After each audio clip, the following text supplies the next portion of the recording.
ಬಳ್ಳಾರಿ ನಗರದಲ್ಲಿ ಇದೇ ಜನವರಿ 14ರಂದು ಶ್ರೀ ಶಿವಯೋಗಿ ಸಿದ್ದರಾಮೇಶ್ವರರ 854ನೇ ಜಯಂತಿಯನ್ನು ಬೋವಿ ಸಮಾಜದ ವತಿಯಿಂದ ಭಕ್ತಿಭಾವ ಹಾಗೂ ಸಂಭ್ರಮ ಸಡಗರದಿಂದ ಆಚರಣೆಯನ್ನು ಮಾಡಲಾಯಿತು. ಇನ್ನು ಬಳ್ಳಾರಿ ಜಿಲ್ಲಾ ಬೋವಿ ವಡ್ಡರ್ ಸಂಘದ ಜಿಲ್ಲಾಧ್ಯಕ್ಷ ವಿ ರಾಮಾಂಜನೇಯ ಅವರ ನೇತೃತ್ವದಲ್ಲಿ ಆರಂಭವಾದ ಈ ಭವ್ಯ ಮೆರವಣಿಗೆ ಸಂಗಮ್ ವೃತ್ತದಿಂದ ರಾಯಲ್ ವೃತ್ತ ಮೂಲಕ ಡಿಸಿ ಕಚೇರಿಯವರೆಗೆ ರಸ್ತೆ ಸಾಗಿತು.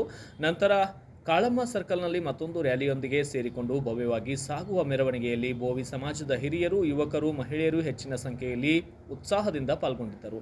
ಈ ಸಂದರ್ಭದಲ್ಲಿ ಬೋವಿ ಸಮಾಜದ ಯುವ ಮುಖಂಡರಾದಂತಹ ಶ್ರೀಧರ್ ಹಾಗೂ ಮಹಿಳಾ ಮುಖಂಡರಾದ ಭವಾನಿಯವರ ತಂಡದಿಂದ ಬಳ್ಳಾರಿ ಜಿಲ್ಲಾಧ್ಯಕ್ಷರಾದ ವಿ ರಾಮಾಂಜನೇಯ ಅವರಿಗೆ ಸನ್ಮಾನಿಸಿ ಗೌರವ ಸಲ್ಲಿಸಲಾಯಿತು. ಇನ್ನು ಸನ್ಮಾನಿಸಿದ ನಂತರ ಮಹಿಳಾ ಮುಖಂಡರಾದ ಭವಾನಿಯವರು ಮಾತನಾಡಿದ್ದು, ಶ್ರೀ ಸಿದ್ದರಾಮೇಶ್ವರ ಜಯಂತಿಯನ್ನು ಬೋವಿ ಸಮಾಜವು ಮನೆಯ ಹಬ್ಬದಂತೆ ಪ್ರತಿ ವರ್ಷ ಸಂಭ್ರಮದಿಂದ ಆಚರಿಸುತ್ತಿದ್ದು, ಈ ವರ್ಷವೂ ಕೂಡ ಮಹಿಳೆಯರ ಸಕ್ರಿಯ ಭಾಗವಹಿಸುವಿಕೆಯಿಂದ ಕಾರ್ಯಕ್ರಮ ಇನ್ನಷ್ಟು ಯಶಸ್ವಿಯಾಗಿದೆ ಎಂದರು. ಇನ್ನು ನಂತರ ಜೋಳದ ರಾಶಿ ರಂಗಮಂದಿರದಲ್ಲಿ ಸರ್ಕಾರದ ವತಿಯಿಂದ ಆಯೋಜಿಸಿದ್ದ ಜಿಲ್ಲಾ ಮಟ್ಟದ ಕಾರ್ಯಕ್ರಮಕ್ಕೆ ಶ್ರೀ ಸಿದ್ದರಾಮೇಶ್ವರ ಜಯಂತಿಯ ಮೆರವಣಿಗೆ ತಲುಪಿತು. ಈ ಮೆರವಣಿಗೆ ಕಾರ್ಯಕ್ರಮದಲ್ಲಿ ಕಂಪ್ಲಿ ಶಾಸಕ ಜೆಎನ್ ಗಣೇಶ್ ಅವರು ಭಾಗಿಯಾಗಿದ್ದು ವಿಶೇಷವಾಗಿದೆ.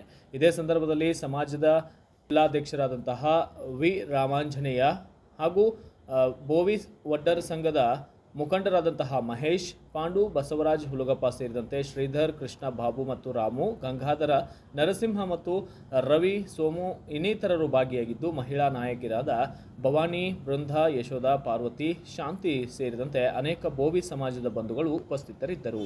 ಬ್ಯೂರೋ ರಿಪೋರ್ಟ್, ಸೂರ್ಯ ನ್ಯೂಸ್ ಕನ್ನಡ. ಹೇಮಂತ್ ರಾಜ್, ಬಳ್ಳಾರಿ. ಈ ದಿನ 854ನೇ ಶ್ರೀ ಶಿವಯೋಗಿ ಸಿದ್ದರಾಮೇಶ್ವರ ಜಯಂತಿಯನ್ನು ಎಲ್ಲರಿಗೂ ಶುಭಾಶಯಗಳನ್ನು ತಿಳಿಸ್ತಾ ಇದ್ದೀನಿ. ನಮ್ಮ ಬೋವಿ ಸಮುದಾಯದಲ್ಲಿ ಈ ದಿನ ನಾವು ಒಂದು ಹಬ್ಬವಾಗಿ ಆಚರಣೆ ಮಾಡ್ತಾ ಇದ್ದೀವಿ. ತುಂಬ ಖುಷಿ ಆಗ್ತಾ ಇದೆ. ಪ್ರತಿ ವರ್ಷದ ಹಾಗೆ ಈ ಒಂದು ಕಾರ್ಯಕ್ರಮವನ್ನು ನಾವು ರ್ಯಾಲಿ ಮುಖಾಂತರ ಪ್ರಾರಂಭ ಮಾಡುತ್ತಿದ್ದೇವೆ. ಈ ಒಂದು ರ್ಯಾಲಿ ಬಂದುಬಿಟ್ಟು ಸಂಗಮ್ ಸರ್ಕಲಲ್ಲಿ ಈ ಒಂದು ಸಂಘದ ಅಧ್ಯಕ್ಷರು, ಕೇಂದ್ರ ಬಿಂದು ಆಗಿರುವಂಥ ಶ್ರೀ ರಾಮಾಂಜನೇಯವರ ನೇತೃತ್ವದಲ್ಲಿ ಹಾಗೂ ಹಿರಿಯರು ಮತ್ತು ದೊಡ್ಡವರ ಸಮುದಾಯದ ಮುಖಂಡರ ನೇತೃತ್ವದಲ್ಲಿ ಒಂದು ಕಾರ್ಯಕ್ರಮವನ್ನು ಹಮ್ಮಿಕೊಳ್ಳಲಾಗಿದೆ. ಪ್ರತಿ ವರ್ಷದಾಗಿ ಈ ದಿನ ಕೂಡ ಅದ್ದೂರಿಯಾಗಿ ನಾವು ಮಾಡುತ್ತಿದ್ದೇವೆ.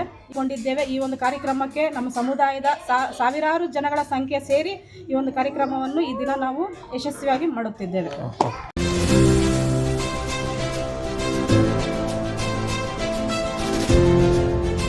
ಇದು ಸೂರ್ಯ ನ್ಯೂಸ್ ಕನ್ನಡ.